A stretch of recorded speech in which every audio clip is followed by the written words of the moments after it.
Okay, so apart from inheritance, the way that instances of objects can be connected, there are several different types of connection in UML class diagrams that you can use.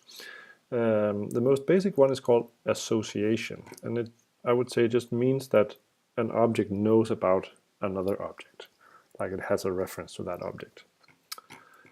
We'll talk about two different kinds of association, unidirectional and bidirectional.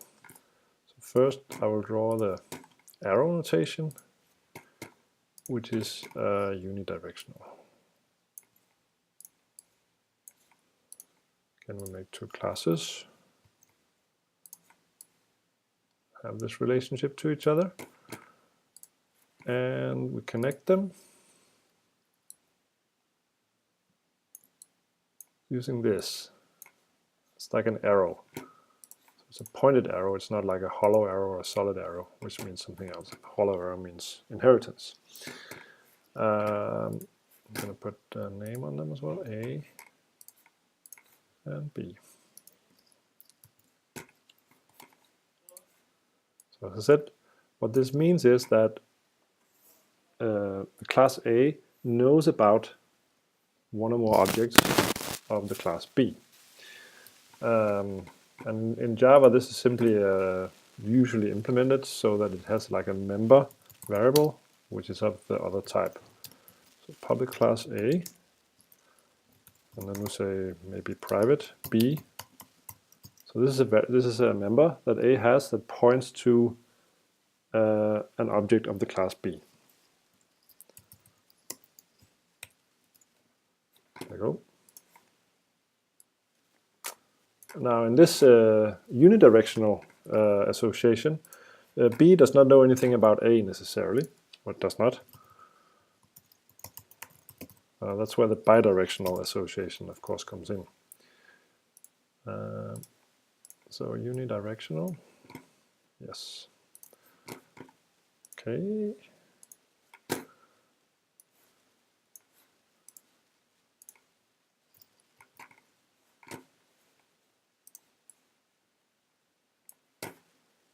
The arrow's back on. It actually looks exactly like that. It's like the one we saw in the diagram in the first slide. It's just a line between the two classes. That is a bidirectional association. In Java, you would have to have, you don't have a bidirectional reference. You cannot, there's no data type to connect two objects bidirectionally. So you need to have, for instance, like two unidirectional variables. So like this. Just the class A that has a reference to an object of class B, like this, and vice versa. The B's, they have an object. I should move this up a bit so you can see it.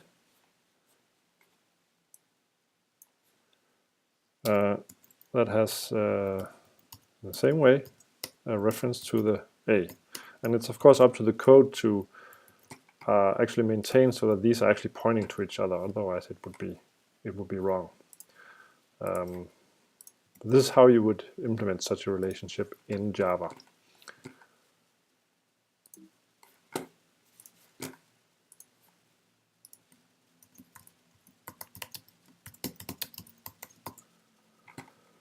Okay.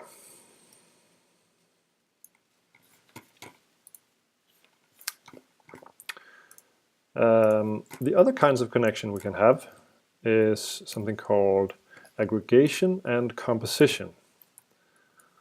They are actually quite similar and can be a little hard to distinguish what is what. Aggregation, composition. Again, I'm going to start drawing two classes. Use an example this time of a car with wheels, because that's a good example of something that can be either aggregation or composition relationship. I make one class here, which is our car class.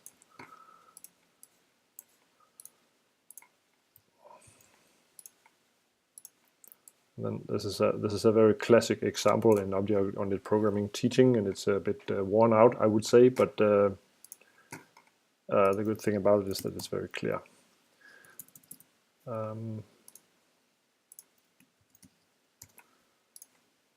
Car, and of course a wheel. So the idea is that a car has maybe 4 wheels. This could be either aggregation or composition. So I'm going to start with the aggregation case, like this, and draw the notation for that. That is one of these little diamond shapes. So it's like a flat diamond like this. There. That one means that this is an aggregation relationship. Now, very tempting is to put some multiplicity on here. We'll look at that a bit later. But this is the simplest kind of multiplicity we can have. And again, I think it's very logical what it means. It means that if you go from car to wheel, then a car has exactly 4 wheels always. So any car must refer to 4 wheel objects. Any car object must refer to 4 wheel objects. That's what this diagram specifies, basically. Aggregation, as opposed to composition, is used when you have objects that can have potentially different life cycles, as you say. And this word life cycle just means creation and destruction. So what it means is that we use aggregation when the 2 kinds of objects are not necessarily created or destroyed at the same time. It could be at different times.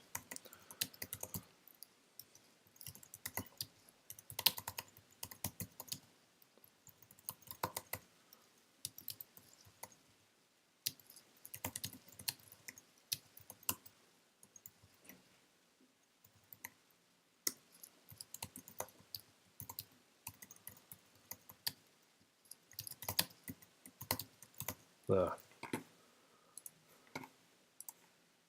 Oh, wrong color.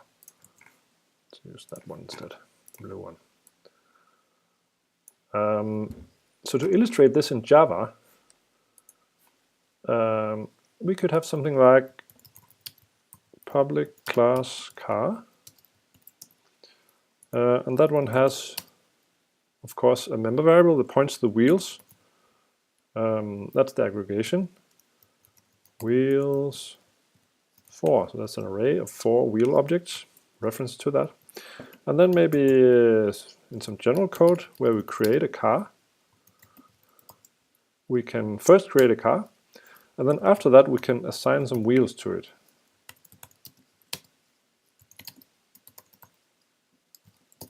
So the point is here that although this happens very close in time, it's not at the same time. So there can exist a car in the system that doesn't have any wheels. So the life cycle, you say, of the wheel object is different than that of the car, and therefore this is an aggregation relationship. It is a little bit abstract. And again, UML is of course designed for many languages, and in some languages this is much more clear, but in Java it's actually not that clear.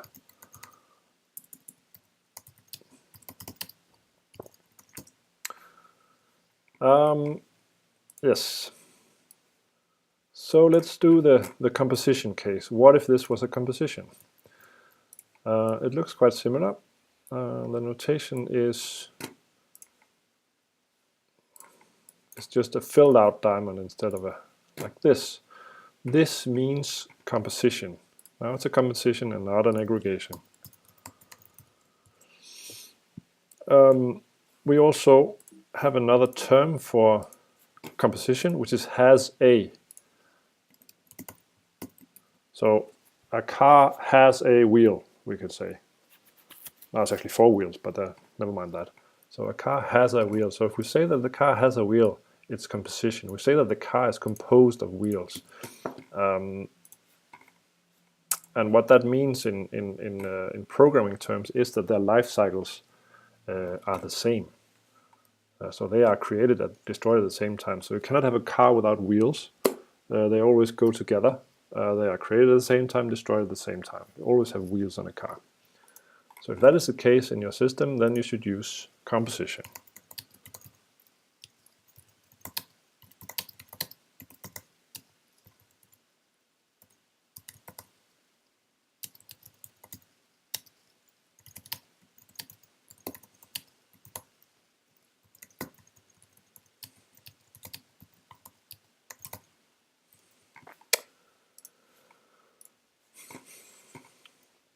Yeah, and let me illustrate using code. So in this case, we could not do it like we did above, because when we created a car here, it didn't have any wheels at that time. So it was a car without wheels, and if it's a composition relationship, then a car cannot exist without wheels. That would be wrong. So we have to put the creation of these wheels inside the constructor of the car instead.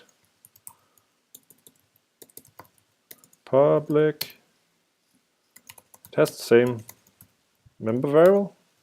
It has these 4 wheels that it knows about other objects. And then in the constructor, we have to create the wheels, because they have to be created at the same time as the car, and that means inside of the car's destructor. So wheel 0 equals new wheel, etc. I think the video window might be in the way, so I'm going to move this down, and then maybe like this. Yeah, so this illustrates in code what is the difference between aggregation and composition. They are very similar relationships. That's also why they look similar, but there is this small difference, and that has to do with the life cycle. You should always think about that life cycle. Okay, the last point is the multiplicity. Now we did a little bit of multiplicity here, and it's writing these numbers on each side of an association or aggregation or composition, and it has to do with how the objects are related to each other in their numbers. So I'm going to illustrate that. Call that multiplicity. And it actually says a lot about a system when you look at a class diagram for it. Again, we exemplify using just 2 classes.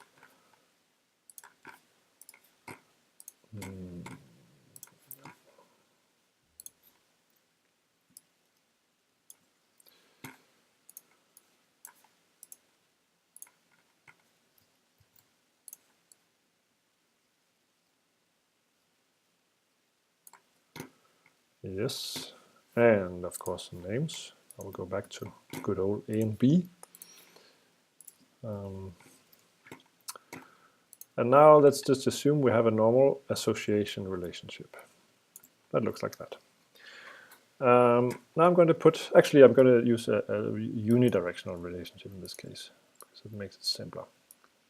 So I only put multiplicity on one side with a unidirectional association.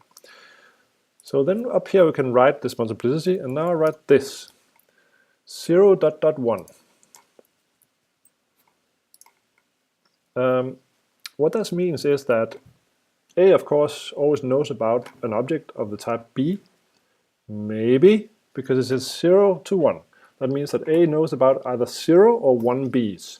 It cannot know about 2 B's. It always knows about either no B's or 1 B. One instance of B.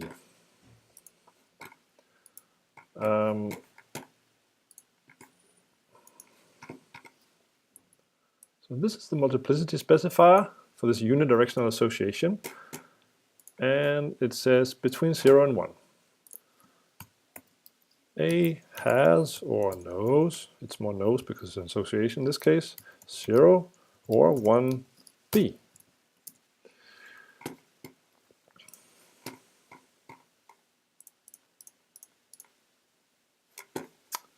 Going to grab this, turn them back on again. To put some more examples, we have another case here where we have a bidirectional association between the two classes. And that means we should put a multiplicity specifier on each side. So here I'm going to put just 1. It means that A knows exactly 1b always. It cannot know 0b, so it always, if there's a member variable with the type b, then it always has a value that points to some object. And then on the other side here I'm going to write something else, 0 ... star. That means between 0 and infinity. So star is like UML notation for infinity. So it means that 1b can be connected to any number of a's, including 0 a's. So in other words, you can have a lot of a's that point to the same b. That's actually what this says. It says that every a points to some instance of b, but there can be several a's that share the same b instance, that point to the same b instance. So going from a to b, we see the 1. It means that a is always points at 1b. It knows about 1b. If you go to b, from b to a, we look at 1b, we know that there can be any number of a's that point to this b, that knows about this b. Yes. So let me just write that down. A has or knows 1b. Oops.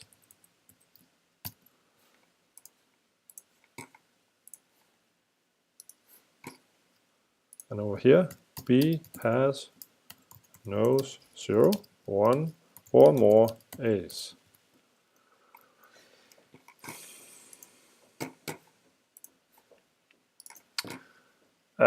So the notation should be pretty logical. It's like an interval, so it's one number, ... another number. And the other, one of the numbers can be a star. The second number can be a star. So 0, 1, that's like 0 or 1. 1, that's like always 1. You can also put another number like 4. We saw the wheels, so the car had exactly 4 wheels, so it just said 4 multiplicity. 0, ... star, that means any number, including 0. And of course 1 ... star means any number from 1 up. Right. That was multiplicity, and now I've gone through everything that we saw on the graph here, so let's just go back to that and take a look again. UML class diagrams. Boxes are classes. Each box is a class, and in the top of the box it has the class's name, and then there's another sub-box that has all the class's members or variables, the names and types, and lastly you have all the class's methods. So that is each class, what it looks like and what it means. Then we have relationships. This arrow here, hollow arrow, means inheritance. So C inherits from B. C is a subclass of B. B is a base class of C. And this line here means association. So A's and B's, this is a bidirectional association, so A's and B's know about each other. Lastly, multiplicity. That is a specification of these associations. It means that going from A to B, we see that A knows about exactly 1B. All instances of A know about exactly 1B. But all instances of B don't necessarily know about 1A. It can also know about no A's. So that's how it goes.